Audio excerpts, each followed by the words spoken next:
Hello guys, welcome back to Jnanadeepa tutorials. Second P U C economics chapter 1 series 1.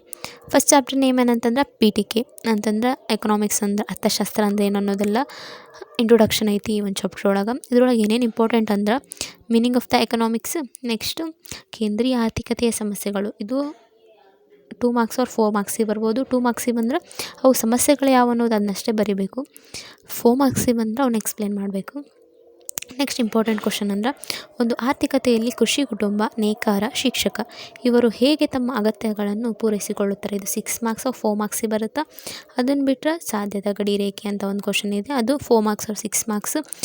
Next difference ಬರುತ್ತೆ ಯಾವುದಂತ, ಸೂಕ್ಷ್ಮ ಅರ್ಥಶಾಸ್ತ್ರ ಮತ್ತು ಸಮಗ್ರ ಅರ್ಥಶಾಸ್ತ್ರ, ಇದು ಒಂದು ಡಿಫ್ರೆನ್ಸ್ ಬರ್ಬೋದು ಇದು ಕೂಡ. ನೆಕ್ಸ್ಟ್ ಏನಂತಂದ್ರೆ ಕೇಂದ್ರೀಯ ಆರ್ಥಿಕ ವ್ಯವಸ್ಥೆ, ಇದ್ರ ಬಗ್ಗೆ ಒಂದು 4 ಮಾರ್ಕ್ಸಿಗೆ ಕ್ವಶನ್ ಬರುತ್ತೆ. ನೆಕ್ಸ್ಟ್ ಮಾದರಿ ಅರ್ಥಶಾಸ್ತ್ರ ಮತ್ತು ವಾಸ್ತವಿಕ ಅರ್ಥಶಾಸ್ತ್ರ, ಇದ್ರ ಮೇಲೊಂದು ಕ್ವಶನ್ ಬರುತ್ತೆ. ಡಿಫ್ರೆನ್ಸ್ ಇದ್ರೊಳಗೆ 2 ಡಿಫ್ರೆನ್ಸ್ ಅದಾವೆ, ವಾಸ್ತವಿಕ ಅರ್ಥಶಾಸ್ತ್ರ, ಮಾದರಿ ಅರ್ಥಶಾಸ್ತ್ರ, ಸೂಕ್ಷ್ಮ ಅರ್ಥಶಾಸ್ತ್ರ ಮತ್ತು ಸಮಗ್ರ ಅರ್ಥಶಾಸ್ತ್ರ, ಇವೆರಡು ಡಿಫ್ರೆನ್ಸ್ ಬರುತ್ತೆ. ಇಷ್ಟೆಲ್ಲ ಈ ಒಂದು ಚಾಪ್ಟರ್ ಒಳಗೆ ಕವರ್ ಆಗುತ್ತೆ. ಸ್ಟಾರ್ಟ್ ಮಾಡೋಣ. ಈ ಒಂದು ಎಕನಾಮಿಕ್ಸ್ ಅಥವಾ ಅರ್ಥಶಾಸ್ತ್ರ ಎಂಬ ಪದ ಹೆಂಗೆ ಬಂತು ಅಂತ ಇದರದೊಂದು ಹಿನ್ನೆಲೆ ಅಥವಾ ಹಿಸ್ಟ್ರಿಯನ್ನು ನೋಡೋದಾದರೆ, ಇದು ಓಕೋಸ್ ಮತ್ತು ನೋಮೋಸ್ ಅಂತ ಇರುವ 2 ಗ್ರೀಕ್ ಪದಗಳಿಂದ ಬಂದೈತಿ. ಓಕೋಸ್ ಅಂತಂದ್ರೆ ಮನೆ ಎನ್ನುವ ಅರ್ಥ ಕೊಡುತ್ತೆ, ನೋಮೋಸ್ ಅಂತಂದ್ರೆ ನಿರ್ವಹಣೆ ಎಂಬ ಒಂದು ಅರ್ಥವನ್ನು ಕೊಡುತ್ತೆ. ಒಟ್ಟಾರೆಯಾಗಿ ಈ ಒಂದು ಎಕನಾಮಿಕ್ಸ್ ಲೈಕ್ ಅರ್ಥಶಾಸ್ತ್ರ ಅಂತಂದ್ರೆ ಒಂದು ಮನೆ ಅಥವಾ ಆರ್ಥಿಕತೆಯ ನಿರ್ವಹಣೆ ಅನ್ನೋ ಒಂದು ಅರ್ಥವನ್ನು ಕೊಡೋದು. ಇವಾಗ ಆ ಎಕನಾಮಿಕ್ಸ್ ಅನ್ನೋ ಪದ ಹೆಂಗೆ ಬಂತು ಅನ್ನೋದು ಗೊತ್ತಾಯ್ತು. ಈಗ ಎಕನಾಮಿಕ್ಸ್ ಅಂದರೆ ಏನಂತ ತಿಳ್ಕೊಳ್ಳೋಣ. ಇನ್ ಜನರಲ್ ಹೇಳಬೇಕಂತಂದ್ರೆ ಲಿಮಿಟೆಡ್ ಸೋರ್ಸ್ ಅಂದರೆ ಸೀಮಿತ ಸಂಪನ್ಮೂಲಗಳನ್ನು ಬೆಳೆಸಿಕೊಂಡು ಏನು ಮಾನವರಿಗೆ ಏನೇನು ಅಗತ್ಯ ಇರುತ್ತಲ್ಲ ಅದನ್ನೆಲ್ಲ ಅವ್ರಿಗೆ ಸ್ಯಾಟಿಸ್ಫೈ ಆಗುವಂಗೆ ಪೂರೈಕೆ ಮಾಡುವ ಒಂದು ಅಧ್ಯಯನವನ್ನು ನಾವು ಎಕನಾಮಿಕ್ಸ್ ಅರ್ಥಶಾಸ್ತ್ರ ಅಂತ ಕರಿತೀವಿ. ನೆಕ್ಸ್ಟ್ ಟಾಪಿಕ್ ಏನಂತಂದ್ರೆ ಕೇಂದ್ರೀಯ ಆರ್ಥಿಕ ಸಮಸ್ಯೆಗಳು. ಒಂದು ಆರ್ಥಿಕತೆ ಐತಂದ್ರೆ ಅದ್ರೊಳಗೆ ಯಾವ್ಯಾವ ಟೈಪ್ ಒಳಗೆ ಸಮಸ್ಯೆಗಳು ಇರ್ತಾವೆ. ಮೇಜರಾಗಿ 3 ಅದಾವೆ. ಅವು ಯಾವಂದ್ರೆ what to produce, how to produce and for whom to produce. ಅಂದರೆ ಏನನ್ನು ಉತ್ಪಾದನೆ ಮಾಡಬೇಕು, ಹೇಗೆ ಉತ್ಪಾದನೆ ಮಾಡಬೇಕು ಮತ್ತು ಯಾರಿಗಾಗಿ ಉತ್ಪಾದನೆಯನ್ನು ಮಾಡಬೇಕು. ಇವು ಕೇಂದ್ರೀಯ ಆರ್ಥಿಕತೆಯ ಪ್ರಮುಖ ಸಮಸ್ಯೆಗಳಾಗಿವೆ. ಒಂದೊಂದನ್ನು ನೋಡ್ತಾ ಹೋಗೋದಾದ್ರೆ ಏನನ್ನು ಉತ್ಪಾದನೆ ಮಾಡಬೇಕು ಅನ್ನೋದು ಸರಕುಗಳಿಗೆ ಸಂಬಂಧಪಟ್ಟೈತಿ. ಅಂದ್ರೆ ಈಗ ಒಂದು ಆರ್ಥಿಕತೆ ಐತಿ ಅಂತ ಅಂದ್ಕೊಂಡ್ರೆ ಅದ್ರೊಳಗೆ ಏನು ನೀಡ್ ಐತಿ ಅಂದ್ರೆ ಆಹಾರ ಪದಾರ್ಥಗಳು ನೀಡದವ ಅಥವಾ ವಸತಿ ಈ ಥರ ಬಟ್ಟೆ ಇವು ನೀಡದವ. ಮೇಜರಾಗಿ ಏನು ಬೇಕು ಅವನ್ನ ಉತ್ಪಾದನೆ ಮಾಡಬೇಕಾ ಅಥವಾ ಎಲ್ಲನೂ ಉತ್ಪಾದನೆ ಮಾಡಬೇಕಂದ್ರೆ ಜನರಿಗೆ ಏನೇನು ಬೇಕು ಅದನ್ನೆಲ್ಲನೂ ಉತ್ಪಾದನೆ ಮಾಡಬೇಕಾ ಅಥವಾ ಏನು ನೀಡ್ ಐತಿ ಅದನ್ನಷ್ಟೇ ಉತ್ಪಾದನೆ ಮಾಡಬೇಕು ಅನ್ನೋದು ಒಂದು ಟೆನ್ಷನ್. ಇದಕ್ಕೆ ಒಂದು ದೊಡ್ಡ ಸಮಸ್ಯೆ ಆಗೈತಿ. ನೆಕ್ಸ್ಟ್ ಬರೋದು ಹೇಗೆ ಉತ್ಪಾದನೆಯನ್ನು ಮಾಡಬೇಕು. ಹೇಗೆ ಉತ್ಪಾದನೆಯನ್ನು ಮಾಡಬೇಕು ಅನ್ನೋದು ತಂತ್ರಜ್ಞಾನಕ್ಕೆ ಸಂಬಂಧಪಟ್ಟೈತಿ, ಅಂದರೆ ಟೆಕ್ನಾಲಜಿ ಸಂಬಂಧಪಟ್ಟೈತಿ. ಹೆಂಗಂತಂದ್ರೆ ಯಾವುದೋ ಒಂದು ಸರಕು ಅಥವಾ ಸೇವೆಗಳನ್ನ ನಾವು ಉತ್ಪಾದನೆ ಮಾಡಬೇಕು ಅಂತಂದ್ರೆ ಯಾವ ಒಂದು ಸಂಪನ್ಮೂಲ ರಿಸೋರ್ಸ್ನ ಎಷ್ಟು ಪ್ರಮಾಣದೊಳಗೆ ಅದನ್ನು ಯೂಸ್ ಮಾಡ್ಕೋಬೇಕು ಅಂತ ಒಂದು ಡಿಸೈಡ್ ಮಾಡಬೇಕಲ್ಲ. ಅದು ಹಂಗೆ ಯಾವುದು ಅಧಿಕ ಶ್ರಮ ಅಂದರೆ ಜಾಸ್ತಿ ಎಫರ್ಟ್ಸ್ ಅಂದರೆ ಮಷಿನರಿ ಥ್ರೂ ಮಾಡಬೇಕಾ ಅಥವಾ ಮ್ಯಾನ್ ಪವರಿಂದ ಮಾಡಬೇಕಾ, ಹೆಂಗೆ ಮಾಡಬೇಕು ಅನ್ನೋದು ಕೂಡ ಒಂದು ಸಮಸ್ಯೆ ಆಗಿ ಪರಿವರ್ತನೆ ಆಗೈತೆ ಒಂದು ಆರ್ಥಿಕತೆ ಒಳಗೆ. ಅಂದರೆ ಈಗೆಲ್ಲ ನ್ಯೂ ಟೆಕ್ನಾಲಜಿ ಅಪ್ಡೇಟ್ ಆಗತೈತಿ, ಅದನ್ನು ಯೂಸ್ ಮಾಡ್ಕೋಬೇಕು ಅಥವಾ ಮ್ಯಾನ್ ಪವರ್ ಯೂಸ್ ಮಾಡ್ಕೋಬೇಕು. AI ಟೆಕ್ನಾಲಜಿ ಅಂದರೆ AI ಅಂತ ಬಂದೈತಿ, AI ಟೆಕ್ನಾಲಜಿ ಯೂಸ್ ಮಾಡ್ಕೊಂಡ್ರೆ ಏನಾದರೂ ಲಾಸಸ್ ಆಗ್ಬೋದಾ. ಇಷ್ಟು ಥರ್ಡ್ ಒನ್ ಏನಂದ್ರೆ ಫಾರ್ ಹುಮ್ ಟು ಪ್ರೊಡ್ಯೂಸ್ ಅಂದರೆ ಯಾರಿಗಾಗಿ ಉತ್ಪಾದನೆಯನ್ನು ಮಾಡಬೇಕು. ಇದು ವಿತರಣೆಗೆ ಸಂಬಂಧಪಟ್ಟೈತಿ ಅಂತಂದ್ರೆ ಡಿಸ್ಟ್ರಿಬ್ಯೂಷನ್ಗೆ ಇದು ರಿಲೇಟೆಡ್ ಐತಿ. ಅಂದರೆ ಯಾರಿಗಾಗಿ ಅಂತಂದ್ರೆ ಒಂದು ಆರ್ಥಿಕತೆಯೊಳಗೆ ಏನು ಉತ್ಪಾದನೆಯನ್ನು ಮಾಡಿರ್ತೀವಲ್ಲ ಸರಕುಗಳನ್ನು, ಅವನ್ನ ಯಾರಿಗೆ ಎಷ್ಟು ಪ್ರಮಾಣದೊಳಗೆ ನೀಡಬೇಕು ಅನ್ನೋದು ಕೂಡ ಒಂದು ಸಮಸ್ಯೆ ಆಗೈತಿ. ಹಂಗೆ ಅದನ್ನು ಯಾರು ಜಾಸ್ತಿ ಪಡ್ಕೊತಾರೆ, ಹಂಗೆ ಯಾರು ಕಡಿಮೆ ಪಡ್ಕೊತಾರೆ ಅನ್ನೋದನ್ನು ಖಚಿತಪಡಿಸ್ಕೋಬೇಕೇ ಅನ್ನೋದೊಂದು ಇಲ್ಲೇ ಕ್ವಶನ್ ಮಾರ್ಕ್ ಆಗೈತಿ. ಹಂಗೆ ಆರ್ಥಿಕತೆಯಲ್ಲಿ ಪ್ರತಿಯೊಬ್ಬರಿಗೂ ಪ್ರಾಥಮಿಕ ಶಿಕ್ಷಣ ಮತ್ತು ಮೂಲ ಆರೋಗ್ಯ ಸೇವೆಗಳು ಉಚಿತವಾಗಿ ಸಿಗಬೇಕು ಅಥವಾ ಬೇಡವೋ. ಯಾಕಂದ್ರೆ ಆರೋಗ್ಯ ಅನ್ನೋದು ಎಲ್ಲರಿಗೂ ತುಂಬ ಇಂಪಾರ್ಟೆಂಟು. ಹಂಗಾಗಿ ಸಿಗಬೇಕು ಸಿಗಬಾರ್ದು ಇದು ಸಹ ಒಂದು ಕ್ವಶನ್ ಮಾರ್ಕ್ ಆಗೈತಿ. ನೆಕ್ಸ್ಟು ಕೊರತೆಯು ಸಂಪನ್ಮೂಲಗಳ ಹಂಚಿಕೆ ಮತ್ತು ಅಂತಿಮ ಸರಕು ಮತ್ತು ಸೇವೆಗಳ ವಿತರಣೆಯು ಯಾವುದೇ ಆರ್ಥಿಕತೆಯ ಕೇಂದ್ರೀಯ ಸಮಸ್ಯೆಗಳಾಗಿವೆ. ಅಂತಂದ್ರೆ ಸಂಪನ್ಮೂಲಗಳನ್ನು ಹೆಂಗೆ ಹಂಚಿಕೆ ಮಾಡ್ಕೋಬೇಕು, ಆಮೇಲೆ ಉತ್ಪಾದನೆಯನ್ನು ಮಾಡಿರೋ ಸರಕುಗಳನ್ನು ಹೆಂಗೆ ವಿತರಣೆ ಮಾಡಬೇಕು ಅನ್ನೋದು ಕೂಡ ಒಂದು ದೊಡ್ಡ ಸಮಸ್ಯೆಯಾಗಿ ಪರಿಣಮಿಸ್ತಾ ಇದೆ ಆರ್ಥಿಕತೆ ಒಳಗೆ. ನೆಕ್ಸ್ಟ್ ಟಾಪಿಕ್ ಒಂದು ಸರಳ ಆರ್ಥಿಕತೆ ಅಂತಂದ್ರೆ ಆಲ್ರೆಡಿ ಒಂದು 4 ಮಾರ್ಕ್ಸ್ 6 ಮಾರ್ಕ್ಸಿಗೆ ಒಂದು ಕ್ವಶನ್ ಬರುತ್ತೆ ಅಂದಲ್ಲ.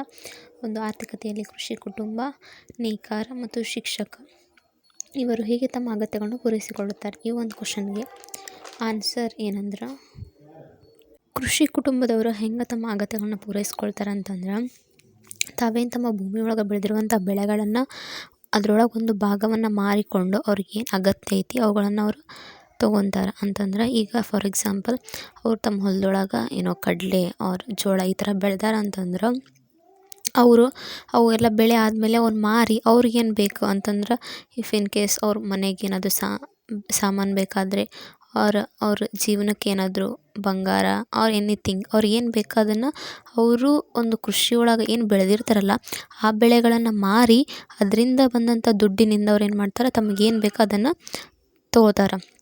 ನೆಕ್ಸ್ಟ್ ಒಬ್ಬ ನೇಕಾರ ಏನು ಮಾಡ್ತಾನಂದ್ರೆ, ತಾನೇನು ನೂಲಿನಿಂದ ನೇಯ್ದಿರ್ತಾನ ಬಟ್ಟೆಗಳನ್ನು ಅವುಗಳನ್ನು ಮಾರಾಟ ಮಾಡಿ, ಅಂದರೆ ಯಾರಿಗವು ಬಟ್ಟೆಗಳು ಬೇಕಾಗ್ಯವು ಅವ್ರಿಗೆ ಮಾರಾಟ ಮಾಡಿ ಅದರಿಂದ ಬಂದಂಥ ಹಣದಿಂದ ತನಗೇನು ಬೇಕಾಗೈತಲ್ಲ ಅದನ್ನು ಪಡೆದುಕೊಳ್ತಾನೆ. ಈ ರೀತಿಯಾಗಿ ಕೃಷಿ ಕುಟುಂಬ ಮತ್ತು ನೇಕಾರ ಕುಟುಂಬ ಪಡ್ಕೊಳ್ಳುತ್ತೆ. ನೆಕ್ಸ್ಟ್ ಒಬ್ಬ ಶಿಕ್ಷಕ ಹೇಗೆ ತನ್ನ ಅಗತ್ಯಗಳನ್ನು ಪೂರೈಸ್ಕೊಳ್ತಾನಂತಂದ್ರೆ, ವಿದ್ಯಾರ್ಥಿಗಳಿಗೆ ಬೋಧನೆ ಮಾಡಿ ಅಲ್ಲೇನು ವಿದ್ಯಾರ್ಥಿಗಳ ಫೀಸ್ ಕಟ್ಟಿರ್ತಾರಲ್ಲ ಅದರಿಂದ ಅವನು ತನಗೇನು ಬೇಕೋ ಅದನ್ನು ಪಡ್ಕೊಳ್ತಾನೆ. ಈ ರೀತಿಯಾಗಿ 3 ಕುಟುಂಬದವರು ಸಹ ಒಬ್ಬ ಕೃಷಿ ಕುಟುಂಬ ಆಗಿರ್ಬೋದು, ನೇಕಾರ ಆಗಿರ್ಬೋದು, ಹಾಗೆ ಶಿಕ್ಷಕ ತಮ್ಮ ಅಗತ್ಯಗಳನ್ನು ಪೂರೈಸ್ಕೊಳ್ತಾರೆ. ಅದೇ ರೀತಿಯಾಗಿ ಒಬ್ಬ ಕೆಲಸಗಾರ ಸಹ ಬೇರೆಯವರಿಗೆ ಕೆಲಸವನ್ನು ಮಾಡಿ ಅದರಿಂದ ತಾನೇನು ಸಂಪಾದನೆಯನ್ನು ಮಾಡಿರ್ತಾನಲ್ಲ ಆ ಹಣದಿಂದ ತನ್ನ ಅಗತ್ಯಗಳನ್ನ ಪೂರೈಸ್ಕೊಳ್ತಾನೆ. ಹೀಗೆ ಪ್ರತಿಯೊಬ್ಬ ವ್ಯಕ್ತಿಯು ತನ್ನಲ್ಲಿರುವ ಸಂಪನ್ಮೂಲಗಳನ್ನು ಉಪಯೋಗಿಸಿಕೊಂಡು ತನಗೇನು ಅಗತ್ಯ ಏನಿರುತ್ತಲ್ಲ ಅದನ್ನು ಪೂರೈಸ್ಕೊಳ್ತಾನೆ. ಯಾವುದೇ ವ್ಯಕ್ತಿಯು ತನ್ನ ಅಗತ್ಯಗಳಿಗೆ ಹೋಲಿಸಿದಾಗ ಅಪರಿಮಿತ ಸಂಪನ್ಮೂಲಗಳನ್ನು ಹೊಂದಿರುವುದಿಲ್ಲ. ಅಂದರೆ ಯಾವುದೇ ಜಾಸ್ತಿ ಸಂಪನ್ಮೂಲ ಅವೇನು ಹೊಂದಿರುವುದಿಲ್ಲ. ಆದರೆ ಅವನ ಅಗತ್ಯತೆಗಳೇನಿರ್ತಾವಲ್ಲ ಅವು ಅಪರಿಮಿತವಾಗಿರ್ತವೆ. ಮಾನವನ ಇಚ್ಛೆಗಳೆಲ್ಲ ಅಪರಿಮಿತವಾಗಿರ್ತವೆ.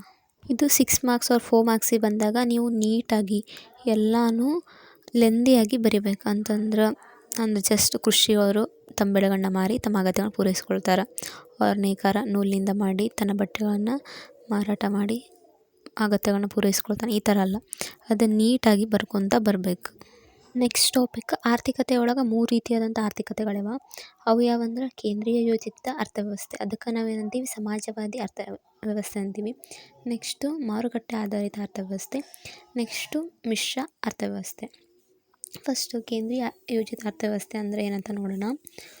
ಕೇಂದ್ರೀಯ ಯೋಜಿತ ಅರ್ಥಶಾಸ್ತ್ರದಲ್ಲಿ ಸರ್ಕಾರ ಅಥವಾ ಕೇಂದ್ರೀಯ ಪ್ರಾಧಿಕಾರವು ಆರ್ಥಿಕತೆಯ ಎಲ್ಲ ಪ್ರಮುಖ ಚಟುವಟಿಕೆಗಳನ್ನು ಯೋಜಿಸುತ್ತದೆ. ಇಲ್ಲಿ ಕೈಗಾರಿಕಾ ಮಾಲೀಕತ್ವ ಸರ್ಕಾರವೇ ಆಗಿರುವುದು. ಎಲ್ಲ ಪ್ರಮುಖ ಸಮಸ್ಯೆಗಳಿಗೆ ಸರ್ಕಾರವೇ ಪರಿಹಾರವನ್ನು ಒದಗಿಸುವುದು. ಇಡೀ ಆರ್ಥಿಕತೆಯಲ್ಲಿ ಸಮೃದ್ಧಿ, ಯೋಗಕ್ಷೇಮಕ್ಕೆ ತುಂಬ ಮಹತ್ವ ಕಂಡುಬರುವ ಸರಕು ಮತ್ತು ಸೇವೆಗಳನ್ನು ಸರ್ಕಾರವೇ ಉತ್ಪಾದಿಸಿ ಸರ್ಕಾರವೇ ವಿತರಿಸುವ ಮೂಲಭೂತ ಆರ್ಥಿಕ ಸಮಸ್ಯೆಗಳಿಗೆ ಪರಿಹಾರ ಒದಗಿಸುವ ಸರ್ಕಾರದೇ ಜವಾಬ್ದಾರಿಯಾಗಿದೆ. ಅಂತಂದ್ರೆ ಕೇಂದ್ರೀಯ ಅರ್ಥವ್ಯವಸ್ಥೆ ಅಂತಂದ್ರೆ ಎಲ್ಲ ಪವರ್ ಏನಿರುತ್ತೆ ಗೌರ್ಮೆಂಟ್ ಕಡೆನೇ ಇರುತ್ತೆ. ಏನೇ ಡಿಸಿಷನ್ ಆಗಿರಲಿ, ಅವ್ರು ಏನೋ ಉತ್ಪಾದನೆ ಮಾಡಬೇಕು ಅದನ್ನು ಬೇರೆಯವರಿಗೆ ತಲುಪಿಸ್ಬೇಕು, ಯಾವುದೇ ಕೆಲಸ ಆಗಿರಲಿ ಎಲ್ಲನೂ ಸರ್ಕಾರದ ಹಿಡಿತದೊಳಗೆ ಇರ್ತೈತಿ. ಇದಕ್ಕೆ ನಾವೇನಂತೀವಿ ಕೇಂದ್ರೀಯ ಯೋಜಿತ ಅರ್ಥವ್ಯವಸ್ಥೆ ಅಂತೀವಿ. ನೆಕ್ಸ್ಟ್ ಮಾರುಕಟ್ಟೆ ಆಧಾರಿತ ಅರ್ಥವ್ಯವಸ್ಥೆ ಅಂದ್ರೆ ಇದ್ರೊಳಗೆ ಗೌರ್ಮೆಂಟಿಂದ ಯಾವುದೇ ಹಸ್ತಕ್ಷೇಪ ಇರೋದಿಲ್ಲ. ಎಲ್ಲ ಆರ್ಥಿಕತೆ ಚಟುವಟಿಕೆಗಳು ಕೂಡ ಮಾರುಕಟ್ಟೆಯ ಮುಖಾಂತರವೇ ಮಾಡ್ತಾರೆ. ನೆಕ್ಸ್ಟ್ ಮಿಶ್ರ ಅರ್ಥವ್ಯವಸ್ಥೆ ಅಂತಂದ್ರೆ, ಮಿಶ್ರ ಅಂತಂದರೆ ಇವೆರಡು ಕೇಂದ್ರೀಯ ಯೋಜಿತ ಅರ್ಥವ್ಯವಸ್ಥೆ ಮತ್ತು ಮಾರುಕಟ್ಟೆ ಆಧಾರಿತ ಅರ್ಥವ್ಯವಸ್ಥೆ ಇವೆರಡು ಮಿಕ್ಸ್ ಇರ್ತಾವೆ. ಅಂತಂದ್ರೆ ಇಲ್ಲಿ ಸರ್ಕಾರ ಮತ್ತು ಖಾಸಗಿ ಎರಡೂ ಜೊತೆಯಾಗಿ ಕಾರ್ಯನಿರ್ವಹಿಸುತ್ತವೆ. ಸಾಮಾಜಿಕ ಯೋಗಕ್ಷೇಮ ಇದೇನಾಗಿರುತ್ತೆ ಇಲ್ಲಿ ಇಂಪಾರ್ಟೆಂಟ್ ಆಗಿರುತ್ತೆ. ಸರ್ಕಾರ ಮತ್ತು ಬೆಲೆ ಯಂತ್ರ ಜೊತೆಯಾಗಿ ಮೂಲ ಆರ್ಥಿಕ ಸಮಸ್ಯೆಗಳಿಗೆ ಪರಿಹಾರವನ್ನು ಕಂಡುಕೊಳ್ಳುತ್ತೆ. ಈ ರೀತಿಯಾಗಿ ಒಂದು 3 ಟೈಪ್ಸ್ ಆಫ್ ಆರ್ಥಿಕತೆ ಅದಾವೆ. ಇದ್ರೊಳಗೆ ಏನು ಮಾಡ್ತಾರೆ 4 ಮಾರ್ಕ್ಸಿಗೆ ಕೇಂದ್ರೀಯ ಯೋಜಿತ ಅರ್ಥವ್ಯವಸ್ಥೆ ಮೇಲೆ ಒಂದು ಟಿಪ್ಪಣಿ ಬರಿ ಅಂತ ಕೇಳ್ತಾರೆ. ಅವಾಗ ನೀವೇನು ಬರಿಬೇಕಂದ್ರೆ ಫಸ್ಟ್ ಅದರ ಅರ್ಥ ಬರಿಬೇಕು. ಅರ್ಥ ಒಳಗೆ ಏನಿರಬೇಕು, ಉತ್ಪಾದನಾ ಸಾಧನಗಳು ಸರ್ಕಾರದ ಒಡೆತನದಲ್ಲಿ ಇರುವ ಅರ್ಥವ್ಯವಸ್ಥೆಯನ್ನು ನಾವೇನಂತೀವಿ, ಕೇಂದ್ರೀಯ ಯೋಜಿತ ಅರ್ಥವ್ಯವಸ್ಥೆ ಅಂತ ಕರಿತೀವಿ. ಇವು ಯಾವ್ಯಾವ ದೇಶದೊಳಗೆ ಐತೆ ಅಂತಂದ್ರೆ ಕ್ಯೂಬಾ, ಚೀನಾ, ಉತ್ತರ ಕೊರಿಯಾ, ವಿಯೆಟ್ನಾಂ ಆ್ಯಂಡ್ ಮಲೇಷಿಯಾ. ಇಲ್ಲೆಲ್ಲ ಇದೇನೈತಿ, ಕೇಂದ್ರೀಯ ಯೋಜಿತ ಅರ್ಥವ್ಯವಸ್ಥೆ ಐತಿ. ಇದರ ಲಕ್ಷಣಗಳು ಏನೇನಿರ್ತಾವಂದ್ರೆ, ಆರ್ಥಿಕತೆಯ ಎಲ್ಲ ನಿರ್ಧಾರಗಳನ್ನು ಸರ್ಕಾರವೇ ತೆಗೆದುಕೊಳ್ಳುತ್ತದೆ. ಉತ್ಪಾದನೆ, ವಿತರಣೆ, ವಿನಿಮಯ, ಅನುಭೋಗದಲ್ಲೆಲ್ಲ ಸರ್ಕಾರದ ನಿರ್ಧಾರವೇ ಅಂತಿಮವಾಗಿರುತ್ತೆ.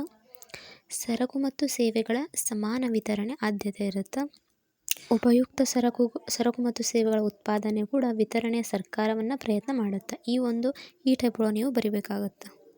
ಈ ಒಂದು ವಿಡಿಯೋ ಒಳಗೆ ಇಷ್ಟು ಟಾಪಿಕ್ ಸಾಕು. ನೆಕ್ಸ್ಟ್ ವಿಡಿಯೋ ಒಳಗೆ ನಾವು ಯಾವ ಟಾಪಿಕ್ ಕವರ್ ಮಾಡ್ಬೇಕಂದ್ರೆ, ಸಾಧ್ಯತಾ ಗಡಿರೇಖೆ ಅನ್ನೋ ಒಂದು ಟಾಪಿಕ್ನ ನಾವು ಕವರ್ ಮಾಡಬೇಕು. ಅದನ್ನು ಬಿಟ್ಟರೆ 2 ಮಾರ್ಕ್ಸಿಗೆ ಕ್ವಶನ್ ಬರುತ್ತೆ, ಸದಾವಕಾಶ ವೆಚ್ಚ, ಇದರದೊಂದು ಮೀನಿಂಗ್ ನೋಡ್ಕೋಬೇಕು. ಅದನ್ನು ಬಿಟ್ಟರೆ ವಾಸ್ತವಿಕ ಅರ್ಥಶಾಸ್ತ್ರ ಮತ್ತು ಮಾದರಿ ಅರ್ಥಶಾಸ್ತ್ರ, ಇವೆರಡು ಡಿಫ್ರೆನ್ಸ್ ನೋಡಬೇಕು.